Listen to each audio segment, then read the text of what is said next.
Hi friends, welcome back to my channel. ఈరోజు మీకు ఈ సీరియల్లో ఏం జరిగిందో తెలుసుకోవాలి అనుకుంటున్నారా? అయితే వెంటనే మనం సీరియల్లోకి వెళ్ళిపోదాం. ఇక వేదవతి అయితే భద్రావతి వాళ్ళని భోజనాలకి రమ్మని పిలుస్తుంది. ఇక అందరూ కూడా భోజనానికి వెళ్తూ ఉండగా ఇక సేనాపతి అయితే భద్రావతితో, అక్క మనం ఇక్కడికి వీళ్ళతో కూర్చుని భోజనాలు చేయడానికి రాలేదు, అమ్మ పుట్టినరోజు చేయడానికి వచ్చాం, అది అయిపోయింది, ఇక బయలుదేరదాం అని చెప్పడంతో, చూడు సేనా, నేను చెప్పే వరకు నువ్వు ఒక్క మాట కూడా మాట్లాడితే నా మీదొట్టే. చూడు, నిన్ను చూస్తుంటే ఏదో ఒక రకంగా గొడవ పడేలా మాట్లాడతావే. చూడు, నేను మాట్లాడే వరకు, నేను చెప్పే వరకు నువ్వు నోరు విప్పకుండా ఇలానే ఉంటే మంచిది అని అంటుంటే, అక్క ఇక్కడికి వచ్చాక ఆ రామరాజు గారు చేసిందంతా మర్చిపోయినట్టున్నావు. ఒక్కసారిగా వీళ్ళందరితో నువ్వు ఇలా కలిసిపోవడం ఏంటి? అంటే నిజంగానే వాళ్ళందరినీ నువ్వు క్షమించేసినట్టేనా? ఈ రామరాజు గారిని కూడా నువ్వు క్షమించేసినట్టేనా అంటూ ఇక సేనాపతి అయితే భద్రావతిని అడుగుతూ ఉంటే, చూడు సేనా, ఆ రామరాజు గారిని అంత ఈజీగా ఎలా క్షమించేస్తాను? వాడి వల్ల నా తండ్రి ప్రాణాలు పోయాయి, అలాగే మన కుటుంబ గౌరవం మంట కలిసిపోయింది, అలాగే ప్రాణానికి ప్రాణంగా ప్రేమించే చెల్లెలు దూరమైంది, ఎంతో అల్లారు ముద్దుగా చూసుకున్న నా మేనకొడలు ప్రేమ మనకి కాకుండా అయిపోయింది. మరి అంత ఈజీగా వాణ్ణి ఎలా వదిలేస్తాను? అస్సలు వదిలిపెట్టను. కానీ నేను మాట్లాడే వరకు నువ్వు మాట్లాడొద్దని చెప్పాను కదా, పద వెళ్ళి భోంచేద్దాం అని అంటుంటే, నువ్వేం మాట్లాడుతున్నావో నాకు అస్సలు అర్థం కావట్లేదక్కా అంటూ ఇక భద్రావతి వెంటే సేనాపతి కూడా నోరు మూసుకుని సైలెంట్ గా వెళ్తాడు. ఇక ఇదంతా చూసిన వల్లి అయితే, అసలు వీళ్ళకి ఏమైంది? వీళ్ళు నానా గొడవ చేసి ప్రేమనిక్కడి నుంచి తీసుకెళ్లిపోతారు అనుకుంటే వీళ్ళేంటి ఏకంగా మా వాళ్ళతో కలిసిపోయి భోజనాలకి సిద్ధమైపోయారు. కొంపతీసి వీళ్ళు చూపించే ప్రేమానుభావాలకి ఇక వీళ్ళతో కలిసిపోయారా ఏంటి అంటూ వల్లి అయితే భయంగా అక్కడి నుంచి ఎలా అయినా భద్రావతిని కలవడం కోసం ఇంకా భద్రావతి ఎక్కడ ఉందా అని వెతుకుతూ ఉంటుంది. ఇంతలో వేదవతి ఇక పెరట్లో నుంచుని ఎవరితో మాట్లాడుతూ ఉండగా ఇక భద్రావతిని అక్కడ ఉంది అనుకుని ఇక వల్లి అయితే వేదవతి దగ్గరికి వెళ్తుంది. వేదవతి అలాగే భద్రావతి ఇద్దరు ఒకే రంగు చీర కట్టుకోవడం వల్ల ఇక వల్లి అయితే భద్రావతిని వేదవతి అనుకుని ఇక వేదవతితో, ఏంటండి మీరెక్కడున్నారు? ఉదయం నుంచి మీతో మాట్లాడాలని ఎంతలా ఎదురు చూస్తున్నానో తెలుసా? ఇక్కడ దొరికారు. చూడండి, మీరిక్కడికి ఎందుకు వచ్చినట్టు? అసలు మీరేం చేస్తున్నారు? మీకేమన్నా అర్థమవుతుందా? ప్రేమ మెడలో ధీరజ్ ఏ రకంగా తాళి కట్టాడో మీకు వివరంగా చెప్పాను. మీ కుటుంబం మీద పగ తీర్చుకోవడం కోసమే మా అత్తయ్యే దగ్గరుండి మరి ప్రేమ మెడలో ధీరజ్తో తాళి కట్టించిందని కూడా మీకు సాక్ష్యాలతో చూపించాను. అయినా అదేది పట్టనట్టు ఇలా వీళ్ళతో ఇలా కలిసిపోయారేంటి? అసలు మిమ్మల్ని చూస్తుంటే నాకెందుకో మీరు మా వాళ్ళని ఏమీ చేయలేరనిపిస్తుంది. కనీసం ప్రేమని కూడా ఇక్కడి నుంచి ఇంచి కూడా కదపలేరనిపిస్తుంది. అందుకేనేమో మా మావయ్య గారు మీ ఇంట్లో పనికి జారి మీ చెల్లెల్నే లేపుకొచ్చేశారు. మీరు ఇట్లా చేతకాని వాళ్ళు కాబట్టే అంటూ ఇక వల్లి అయితే భద్రావతి కుటుంబం గురించి నోటికి వచ్చినట్టు మాట్లాడుతూ తను జరిగిందంతా కూడా వేదవతితోనే చెప్పేస్తుంది. ఇక వల్లి అయితే, ఏమండి మీతోనే మాట్లాడేది, నేనింతగా వాగుతున్నా మీరు కనీసం నోరు విప్పరేంటి అంటూ ఇక వల్లి అయితే వేదవతి ముందుకు వెళ్తుంది. ఒక్కసారిగా వేదవతిని చూసి ఒక అడుగు వెనక్కి వేస్తుంది.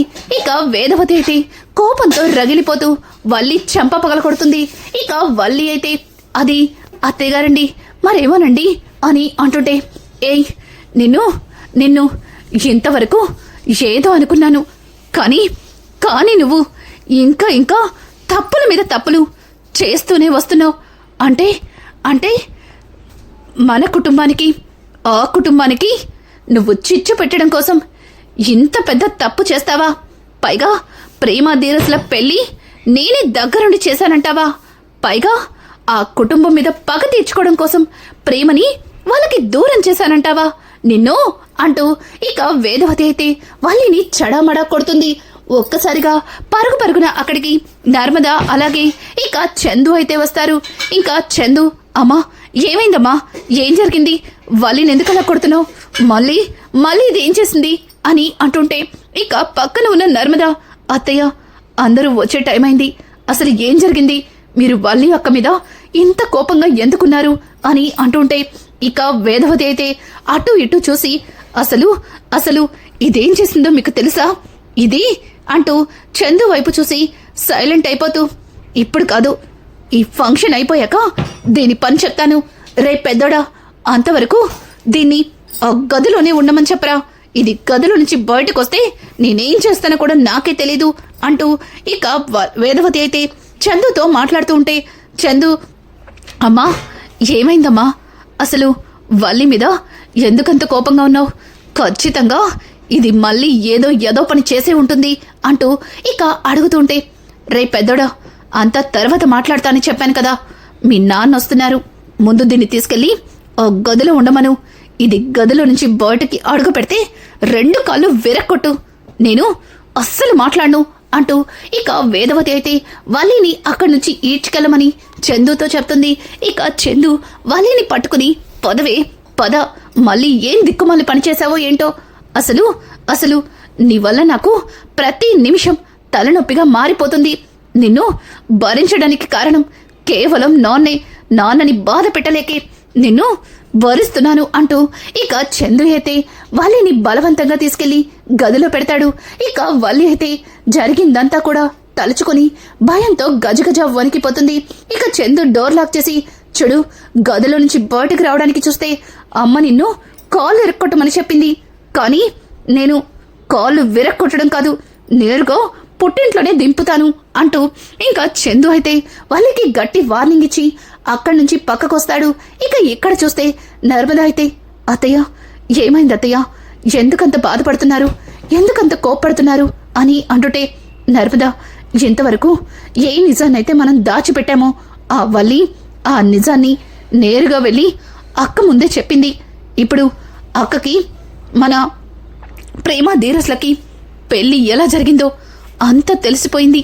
కానీ ఈ పెళ్లిని దగ్గరుండి నేనే జరిపించానని, అలాగే నేను ఆ కుటుంబం మీద పగ తీర్చుకోవడానికి ఇదంతా చేశానని ఈ వల్లి అక్కకి నోరు పోసింది. ఇప్పుడు అక్క ఏం గొడవ చేస్తుందా అని నాకు భయంగా ఉందే అంటూ ఇక వేదవతి అయితే నర్మద 2 చేతులు పట్టుకుని భయపడుతూ ఉంటుంది. ఇక ఇంతలో ధీరజ్, అమ్మా జరిగిందంతా చూశాను, అంతా విన్నాను, నువ్వేం భయపడకు, ఈ ఫంక్షన్లో ఎటువంటి గొడవ జరగకుండా నేను చూసుకుంటాను అని అంటుంటే, ఒరే చిన్నోడా, అసలే నీకు కోపం ఎక్కువ. ఆవేశంలో నువ్వు ఏదైనా నోరు జారితే తర్వాత మీ నాన్నగారు నన్ను జీవితంలో క్షమించరు. అలాగే ఇంత పెద్ద నిజాన్ని దాచిపెట్టినందుకు నాతో పాటు నర్మదని, ప్రేమని కూడా ఇంటి నుంచి వెళ్ళిపోమనే అవకాశం ఉంది. పైగా ఈ నిజం తెలిసిన భద్రావతి అక్క ఊరికే అస్సలు ఊరుకోదు. తను ఎంతవరకు ఎందుకు సైలెంట్గా ఉందో నాకు అర్థం కావట్లేదు.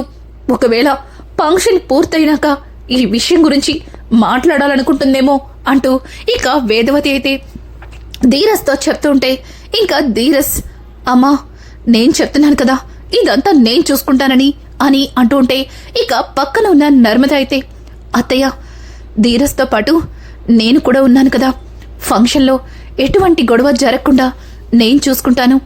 అవసరమైతే ఒకసారి భద్రావతి గారితో మాట్లాడి చూస్తాను అని అంటుంటే, చూడు నర్మద, అక్క ఎవరు చెప్పినా అస్సలు వినిపించుకోదు. తనకి ఏదైనా సాక్ష్యం ఉంటేనే నిజమేంటో నమ్ముతుంది అని అంటుంటే, ఇక నర్మద, సాక్ష్యం నా దగ్గర ఉంది, ఆవిడ్ని నమ్మించే సాక్ష్యం నా దగ్గర ఉందని చెప్తున్నాను కదా, ఆవిడితో నేను మాట్లాడతాను. మీరిలా భయపడి మావయ్య గారి దగ్గర దొరికిపోకండి అంటూ ఇక నర్మద అయితే వేదవతికి నచ్చచెప్పి అక్కడి నుంచి ఇక అందరి ముందుకి తీసుకెళ్లబోతుంది. ఇంకా రామరాజ్ అయితే, బుజ్జమ్మా అందరినీ భోజనానికి కూర్చోపెట్టి నువ్వెక్కడికి వెళ్ళావు? నీకోసం అందరూ ఎదురు చూస్తున్నారు. అయినా ఇంటికి వచ్చిన వాళ్ళని వదిలిపెట్టి ఇలా ఎక్కడికి వెళ్ళావు అంటూ ఇక వేదవతిని అడుగుతూ, అలాగే రే పెద్దోడా, ఇంతకీ వల్లి ఎక్కడుంది? అసలు పెద్ద కొడలు కనిపించనే లేదు అని అంటూ ఉంటే, ఇక చందు అయితే వేదవతి వైపు చూస్తాడు. రే నేనేరా వల్లిని అడుగుతుంటే నువ్వు మీ అమ్మ వైపు చూస్తావేంటి అని అంటుంటే ఇక వేదవతి అయితే అబ్బబ్బా నేనున్నాను కదా అన్నీ చూసుకోవడానికి, ఇప్పుడు వల్లితో ఏం పని? తను ఉదయం నుంచి ఏదో ఒక పని చేస్తూనే ఉంది కదా, అలసటగా ఉందని చెప్పింది. అందుకే నేనే తనని వెళ్ళి రెస్ట్ తీసుకోమన్నాను. పైగా రే పెద్దోడా తలనొప్పన్నావు, దానికి టాబ్లెట్ ఇచ్చావా అంటూ కళ్ళతో సైగ చేయడంతో ఇక చందు అయితే టాబ్లెట్ ఇచ్చాను నాన్న, వలికి తలనొప్పిగా ఉంది, మీరు పిలవమంటే పిలుస్తాను అని అంటుంటే పర్వాలేదురా పడుకొని తనని ఇబ్బంది పెట్టకు అంటూ ఇక రామరాజు అయితే వాళ్ళతో పాటు అక్కడే కూర్చుంటాడు.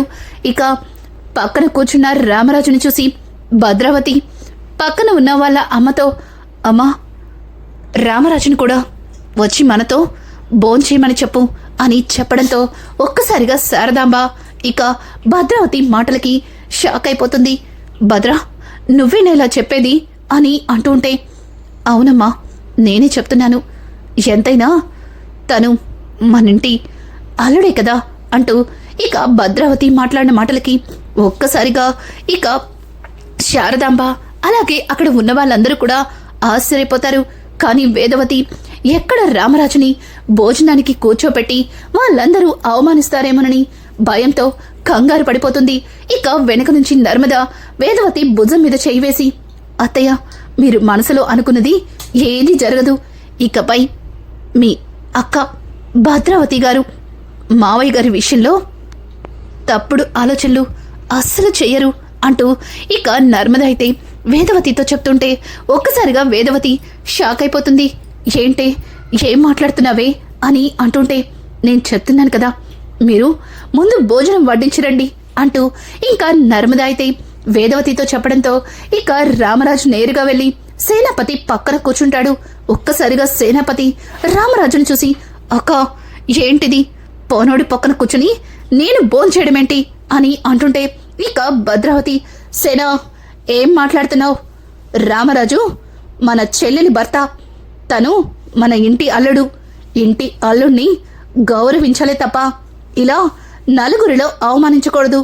అయినా నీకు ఇంతకు ముందే చెప్పాను కదా ఏం మాట్లాడొద్దని అంటూ ఇక భద్రావతి అయితే సేన నోరు మోయిస్తుంది. ఒక్కసారిగా సేన అసలు అక్కకేమైంది, ఎందుకు ఇలా మాట్లాడుతుంది, అసలు ఈ రామరాజు గారి మీదున్న పగ మొత్తం మర్చిపోయిందా అన్నట్టుగా ఇక సేనాపతి అయితే తట్టుకోలేక భోజనాన్ని తినాలా వద్దా అంటూ ఇంకా అన్నాన్ని కదుపుతూ ఉంటే ఇంతలో అక్కడికి ధీరజ్ అయితే వచ్చి హలో బెజ్జల మావయ్య ఏంటి అన్నంలో ఎన్ని మెతుకులు వచ్చాయా అంటూ వెతుకుతున్నట్టున్నావు, చూడు ముందు భోంచేసాయి, తర్వాత ప్లేట్లో అన్నం పెట్టిస్తాను, తీరిగ్గా ఇంటికెళ్ళి మెతుకులు లెక్కేసి రేపు ఉదయం చెప్పు, పర్వాలేదులే రేపు సాయంత్రానికి చెప్పినా ఇబ్బంది ఏమీ లేదు అంటూ ఇక ధీరజ్ అయితే సేనాపతిని వెటకారంగా మాట్లాడతాడు. ఒక్కసారిగా సేన మరింత కోపంగా పైకి లేవబోతుంటే ఇంకా పక్కన ఉన్న భద్రావతి చెయ్యి పట్టుకుని ఆపుతుంది. ఇంతలో అక్కడికి ప్రేమ వచ్చి ధీరజ్ ఏంటి నువ్వు మా నాన్నతో ఇలాగిలా మాట్లాడేది, ఎందుకు మా నాన్నని ఇలా మాటలతో ఇబ్బంది పెడుతున్నావు అని అంటుంటే అవును మరి నేనే మీ నాన్నని మాటలతో ఇబ్బంది పెడుతున్నాను, పాపం మీ నాన్న అమాయకుడు కదా, కనీసం ఒక్క మాట కూడా మాట్లాడలేకపోతున్నాడు అంటూ ఇక ధీరజ్ అయితే ప్రేమతో అనేసరికి అందరూ నవ్వేస్తారు.